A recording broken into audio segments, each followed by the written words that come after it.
सियालकोट की इशा इजाज यह हैं तो सेकंड ईयर की तलबा, लेकिन इसके साथ साथ ये प्रोफेशनली देगे पकाने वाली पाकिस्तान की पहली लड़की हैं। मर्दों की फील्ड समझे जाने वाले इस काम में एक लड़की क्यों आई, देगे पकाने को ही जरिया माश क्यों बनाया। लोग जब कॉल करते कहते हैं हाँ लड़की है ना वो देगों वाली। उर्दू पॉइंट की वीडियोस देखने के लिए हमारा चैनल सब्सक्राइब कीजिए और बेल के आइकन पर क्लिक कीजिए ताकि आप हमारी तमाम आने वाली वीडियो से बाखबर रह सकें। अस्सलाम वालेकुम, उर्दू पॉइंट के साथ मैं हूं अब्दुल्ला खान। नाजरीन, इस वक्त मैं मौजूद हूं शहर इकबाल सियालकोट में, जहां आपकी मुलाकात करवाएंगे वेरी यंग मल्टी टैलेंटेड इशा एजाज से, जो सिर्फ सेकंड ईयर की स्टूडेंट हैं और प्रोफेशनली देगें पकाती हैं और ऑनलाइन ये इशाज किचन के नाम से अपना फूड ब्रांड चला रही हैं। इनसे जानते हैं इन्हीं की कहानी कि देगें पकाने का ख्याल कहाँ से आया। फर्स्ट ऑफ ऑल हम 5 बहनें हैं, तो हमारा भाई कोई नहीं है, तो हम लोग 5 बहनें हैं। तो मैं सेकंड ईयर की स्टूडेंट हूँ, सेकंड ईयर कंप्लीट की अभी।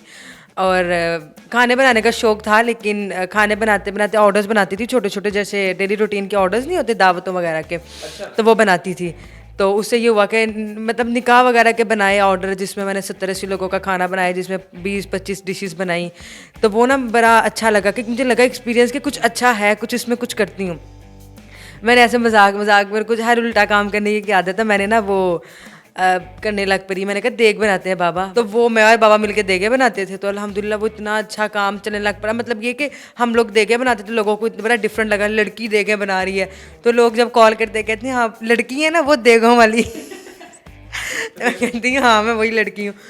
तो वो बड़ा अच्छा लगता है। तो मैं और बाबा मिलके बनाते हैं तो बड़ा अच्छा लगता है। और डेली रूटीन के ऑर्डर्स भी होते हैं, जिस तरह के ऑर्डर्स या दावतें वगैरह और शादियों के ऑर्डर्स भी। मसलन उसमें क्या क्या, कितने कितने बंदों का खाना पकाती हैं आप, मिनिमम कितने बंदों का और मैक्सिमम कितने बंदों का आपने खाना पकाया अभी तक? मैक्सिमम 400-500 का भी, 300-400 का भी होता है खाना, जिसमें शादियों के खाने होते हैं। और वो भी अकेले? अकेले हाँ, ये होता है कि बहुत ज़्यादा, और जैसे ये ऑर्डर है ना मतलब 400-500 लोगों का, तो फिर ये होता है कि और 3-4 लोग बुला लेते हैं, बाबा और मैं, और फिर हम लोग मिलके बनाते हैं। और सुपरविजन यानी रेसिपी आपकी चलती है? हाँ मेरी और बाबा की चलती है, उसमें कोई टांग नहीं हरा सकता कि ये डालना है। वो जिसने हराया वो निकल गया, जिसने हराया उसकी टांग टूट जाएगी।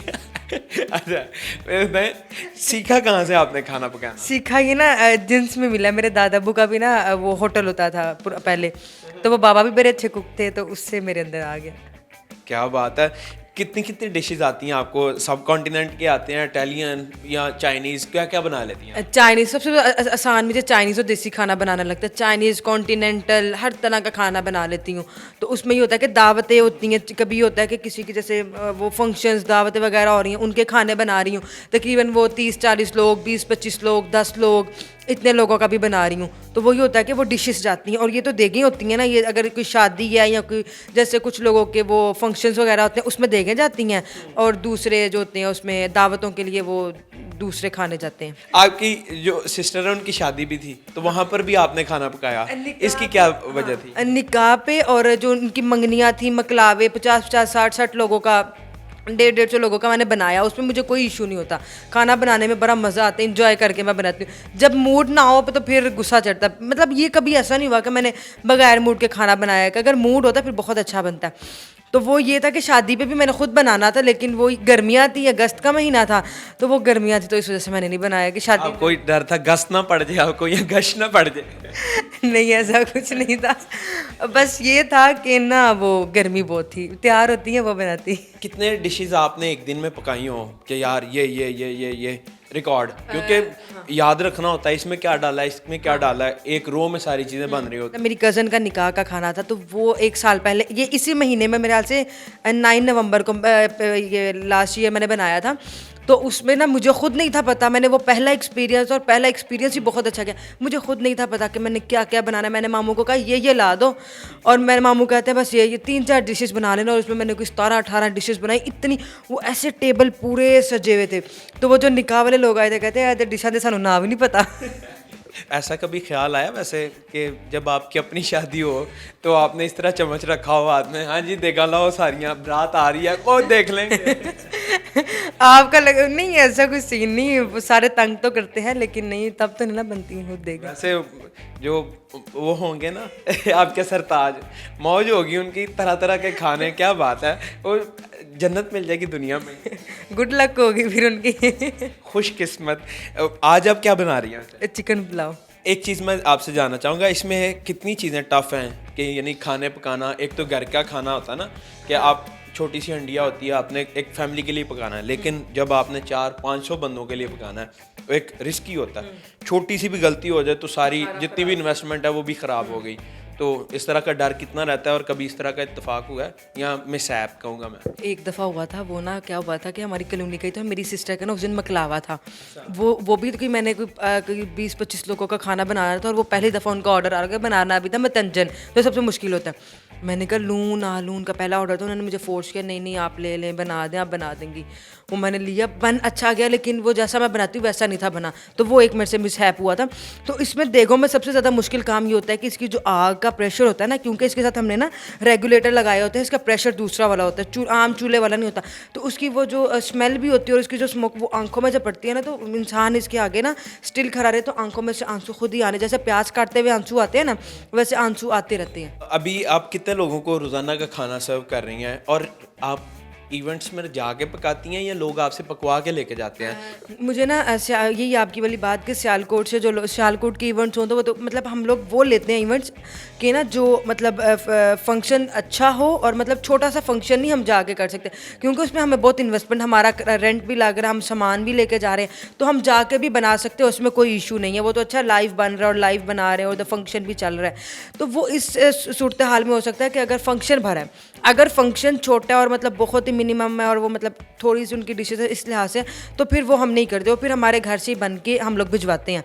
और दूसरी चीज़ की डेली रूटीन में ये होता है कि अगर कोई दावतों के ऑर्डर्स आ गए या किसी का मतलब कराइयाँ बना देंगे वो, और जो डेली रूटीन में जैसे फैक्ट्रीज़ होती हैं और स्कूल्स होते हैं और ऑफिस होते हैं ना, उनमें खाना आजकल मैं ये कर रही हूँ काम, अभी 1-2 फैक्ट्री में जा रहा है और अभी मैं और फैक्ट्रीज़ ढूंढ रही हूँ कि और फैक्ट्रीज़ वगैरह हों तो उनमें मैं दोपहर का खाना भिजवाऊँ। वाह, ऑनलाइन भी आपके साथ रब्ता कर सकते हैं या क्या तरीका है? ऑनलाइन मेरे से रब्ता कर सकते हैं, इंस्टाग्राम का मेरा पेज है इशाज़ किचन के नाम से, मेरे से उधर कांटेक्ट कर सकते हैं। मेरा यूट्यूब भी है, इशाज़ किचन के नाम से मेरा यूट्यूब चैनल है। उधर इंस्टा पे या यूट्यूब पे आप मुझे इंस्टा पे डीएम कर रहे, उधर आपको मैं कॉन्टैक्ट नंबर वगैरह दे दूँगी, तो उधर आप मेरे से रब्ता करके मुझे ऑर्डर दे सकते हैं। डेली रूटीन के ऑर्डर, शादियों के, खीर की देगें वगैरह। अभी मैंने रिसेंटली खीर की देग बनाई है, उसमें मैंने 100 ठूठियाँ बनाई थी, वो पिक्चर मैं दूँगी, आप लगाइएगा। ठूठियाँ भी बनाई आपने? ठूठियाँ कहाँ से लेके आई? वो मंगवाई थी मैंने, वो मिट्टी की दुकान से मंगवाई थी, तो वो 100 का ऑर्डर मैंने बनाना था, लेकिन मैंने वो पहले मतलब खीर बनाई हुई थी लेकिन ठूठियाँ पहली दफ़ा बननी थी। तो जब उन्होंने भी मुझे डॉक्टर ने कॉल की कि ठूठियाँ बनी, मैंने कहा हैं ठूठियाँ? कहते हैं हाँ ठूठियाँ बने आप। तो वो भी बना के मैंने भिजवाई, तो मैंने तकरीबन ना वो तकरीबन कुछ 8-7 किलो दूध होता है उसमें बन जानी थी, तो मैंने कोई 15-20 किलो दूध में बनाई, वो इतनी खीर बन गई, मैंने लोगों को खिलाई। मेरी सिस्टर आई, मेरे बहनों यही, मैंने कहा आप लोग खीर ही खाएंगे बस। अच्छा मुझे बताएं अभी इसमें कितना टाइम लगेगा इस खाने को? अभी आप क्या कर रही हैं?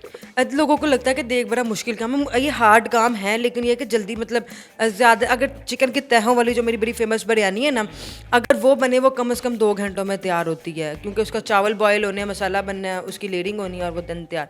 तो लोग बल्कि कहते हैं मतलब आप बनाना भी सिखाएं देंगे और ये वो। तो अब मैं अपने यूट्यूब चैनल पर जो मेरा इशाज़ किचन के नाम से है ना, उस पर मैं इंशाल्लाह शायद नेक्स्ट वीक से ही, अगर मेरे पास एक ऑर्डर मुझे मिल रहा है, अगर वो ऑर्डर मुझे मिल जाता है ना, तो उस पर फिर मैं देखें बनाना सिखाऊंगी अपने चैनल पर, उस पर हर तरह की। और मैं फूड व्लॉगिंग भी आजकल स्टार्ट की हुई है। क्या बात है, क्या बात है। बट तो नहीं है आप? नहीं बट नहीं है, मैं लोधी हूँ। जो बेस्ट आपकी रेसिपी है वो क्या है जिसका यार साहब ने कहा हो यार ये बड़ी मज़े की चीज़ बनाते हैं? चाइनीज़ में अल्हम्दुलिल्लाह काफ़ी अच्छा बनाती हूँ, उसके अंदर पास्ताज वगैरह, चाउमीन वगैरह, और उसके बाद ये कि देगों में मेरी चिकन तहा वाली बिरयानी बहुत फेमस है अल्हम्दुलिल्लाह। बीफ वगैरह भी, उसका बीफ का कोरमा, मटन का वो भी बनता है, लेकिन चिकन तहा वाली बिरयानी बहुत फेमस है। जितने भी लोग देख रहे हैं उनको क्या मैसेज देना चाहेंगी आप, स्पेशली लड़कियां जो हैं, आप सेकंड ईयर की स्टूडेंट हैं और देगे पका रही हैं और अच्छा खासा बिजनेस कर रही हैं माशाल्लाह, और सोसाइटी में इनकी बड़ी बल्ले बल्ले है तो क्या मैसेज देना चाहेंगी? लड़कियों को यही मैसेज है कि जो कहते हैं कि हम कुछ कर नहीं सकते, सबसे पहली बात घर में रह के 4 दीवारी में आप लोग बड़ा अच्छा बिजनेस कर सकते। मैं आपको बताऊं कि ये चीज़ कि मैं वो नहीं कह रही कि मैंने, मेरे कहने पर अल्हम्दुलिल्लाह कोई, मेरी सिस्टर्स मुझे कहती हैं एक तो इसके फ़ोन को नहीं सुकून, कभी किसी और औरत को उठा रही होगी, कभी किसी बेवा, मतलब कहीं कहीं रहीम यार खान से कॉल आ रही, कराची से आ रही है, लोग कॉल्स करके ना मुझे कहते हैं आप हमें बताएं बिज़नेस कैसे। अल्हम्दुलिल्लाह मेरे कहने पे कितनी औरतें हैं जिन्होंने स्टार्ट किया और अल्हम्दुलिल्लाह मेरे से ज़्यादा वो कमा रही हैं, और वो मुझे कॉल करते हैं। फिर मैं बड़े वो छोटे वो होता है कि बड़ा वो होता है, कोई मुझे कुछ कहे ना तो मैं कहती हूँ मैं पल्ले से लगा के इसको सेट कर दूँ, बस मुझे वो होता है। तो मैं कभी होता है कि उनका जो सुबह का ऑर्डर होता है ना, उनकी पूरी रात को कॉस्ट निकालनी है। अगर आपने सुबह 1 किलो कढ़ाई बनानी है, इतनी आपकी कॉस्ट आनी है, इतना आपका प्रॉफिट है। तो मेरी सिस्टर्स मेरे से तंग आ जाती, इतने फ़ोन उठाती हो, क्यों उठाती हो, रहने दो। मैं कहती हूँ नहीं, इज्जत जितना देने वाली अल्लाह ताला की ज़ात है, तो मैं ये नहीं कर सकती।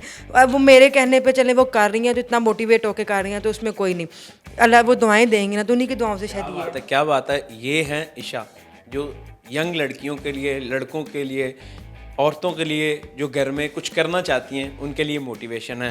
और ये घर में देगें पकाती हैं। कोई तसव्वुर भी नहीं कर सकता था कि लड़की देगें पकाएगी, और वो भी प्रोफेशनली। और सो काइंड ऑफ यू। मेरी दुआ है कि आप इसी तरह हंसते मुस्कुराती रहें, काम करती रहें और बस तरक्की करें दिन रात। Thank you so much. जितने भी लोग देख रहे हैं उन सबको मैं ये कहना चाहूँगा कि ईशा आप सबके लिए एक मोटिवेशन है। आप सबको भी कुछ ना कुछ करते रहना चाहिए, क्योंकि हिम्मत मर्दा मत खुदा। देखते रहो उर्दू पॉइंट। मैं हूँ अब्दुल्ला खान। अल्लाह निगहबान।